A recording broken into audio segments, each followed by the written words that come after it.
Hey, Travis, can I have a word? When you don't have the balls or the brains that God gave a field mouse. And if you go near my daughter again, I will kill you and your entire inbred. Are you done? Not even warmed up. Looking at a woman, you can tell if she's a screamer, a moaner, even though I personally have never been all up in your business to find out. What is it, Cougar Mama?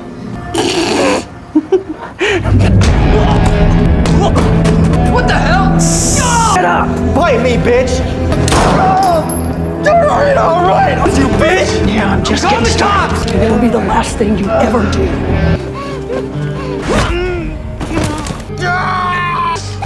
Hazel runs a quiet little diner where the same dull crowd rolls in every day, and no one suspects the polite woman behind the counter once lived a dangerous life. When cops stop by, she silently wipes their bill, which freaks Joy out. Hazel explains she keeps them close in case trouble ever hits. As they talk, Hazel spots Joy's boyfriend and instantly hates the vibe. Joy then hits her with a bombshell.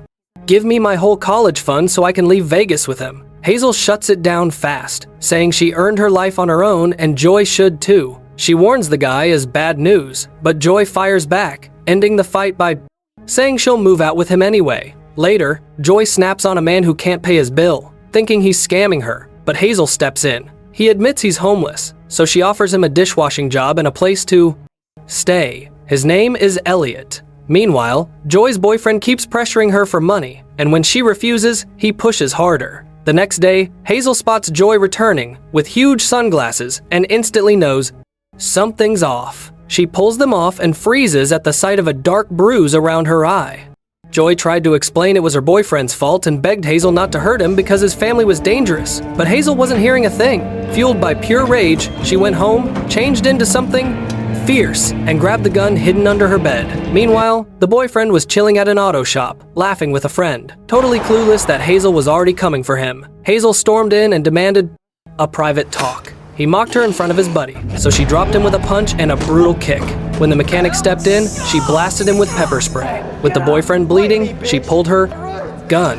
He refused to move until she fired a warning shot right past his ear that shut him up fast. In the parking lot, she snatched his phone, tossed it, and dragged him to the control booth, tying him up with duct tape. Then she drove miles into the Vegas desert with him taped up in the back seat. At a remote stretch, she dragged him out and shoved him into a shallow grave she'd already dug. She told him she'd made it the day they met, because she knew he'd eventually hurt Joy. Because I knew this day would happen.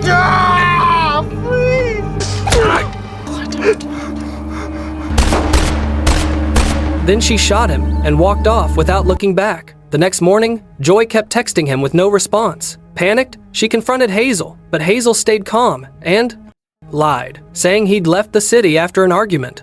Joy didn't buy the lie and warned Hazel that her boyfriend's family were violent criminals who'd come for blood if anything happened to him. But Hazel stayed calm, which only made Joy angrier before she stormed out.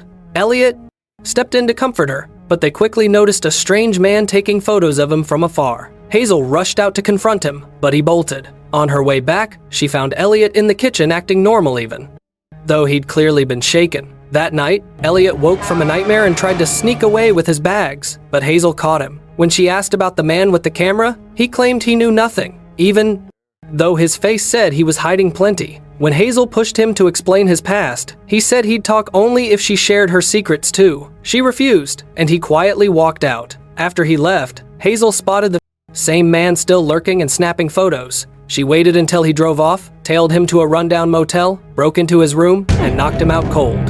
Sometime later, the man woke up dazed and staring into Hazel's gun. Under pressure, he confessed he was a freelance journalist tracking Elliot, claiming Elliot had killed someone and was hiding. Then pointed her to his laptop. On it, Hazel found an article revealing Elliot was once a respected heart surgeon whose life collapsed after a drunk driving crash that killed his girlfriend, landing him 4 years in prison. After learning the truth, she took the laptop and warned the reporter never to return. Back at work, Hazel acted like everything was normal until she saw Joy crying because her boyfriend still hadn't replied. And when Hazel tried to help, Joy shoved her off and left. Outside, Hazel ran into Phil, an old co-worker, who said their former boss had just been released from prison, making her freeze because she knew exactly what that meant. He asked to meet the next day, and she agreed. But later at the diner, he mentioned Joy in a way that sounded more like a warning than a compliment, sending a slow burn of anger through her. Over breakfast the next morning, Hazel told Elliot about the journalist and showed him everything she'd found. Faced with the documents, he admitted he'd once operated on the man's father, the surgery failed, and ever since the reporter had been obsessed with destroying him by dragging up the old accident that killed his girlfriend. Hearing the full truth, Hazel didn't hesitate. She asked him to watch Joy for one night while she handled something urgent outside the city. And though unsure, he agreed. That evening, Hazel met Phil, who brought her to their old boss. And after 20 years, he was thrilled to see her, talking about how he took her in at 15 and turned her into a top assassin before revealing the real reason he'd called her back. He wanted her to take out a client named Perry. Hazel refused, insisting she couldn't return to that life. But the moment he hinted about Joy and implied he knew something about her boyfriend's disappearance, she realized she had no choice. That night, she watched Perry at a casino and later shared drinks with Elliot, finally opening up about her past, her addiction, her rescue, and how she'd been molded into a weapon until their talk turned intimate. The next morning, she told him she'd leave that night and asked him to look after Joy again, and he agreed. That evening, she returned to the casino dressed to turn heads, accidentally bumped into Perry, and let him lead her to his private suite where, as they talked, she slipped something into his drink. But before he could take a sip, he shifted the moment, admitting he still had feelings for her and wanted to reignite what they once had.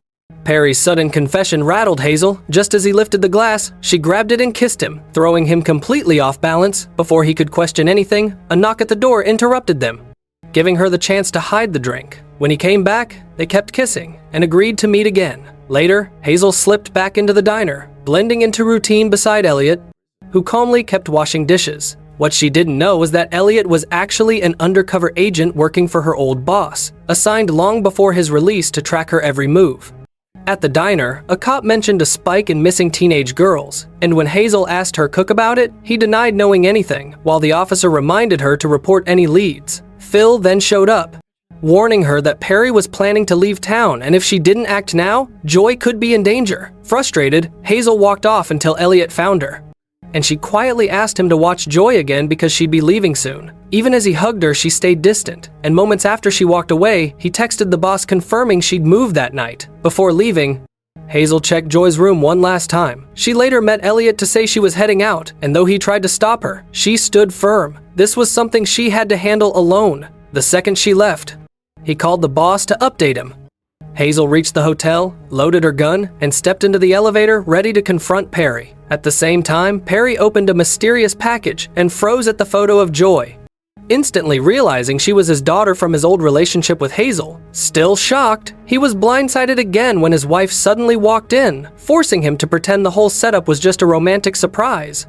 Meanwhile, Hazel changed course and stormed the boss's hideout, silently taking down a guard before he could alert anyone. Watching on the cameras, the boss ordered Phil to stop her, but she ambushed him first and dropped him without hesitation. Hazel pushed deeper into the hideout and reached the boss's room where he waited with a gun, but she moved faster and shot him in the arm. Bleeding and desperate, he tried to manipulate her by revealing Elliot had been his informant the entire time, but Hazel didn't flinch, telling him she no longer belonged to his world. I own him. And this is for me. The only good thing that came out of what you made, Dad.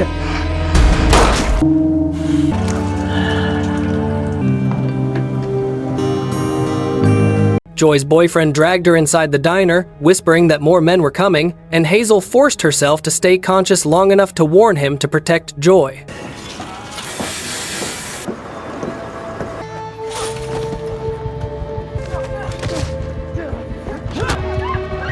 Outside, sirens wailed as Elliot kept pressure on her wounds, begging her to hold on, but Hazel's eyes were already fading.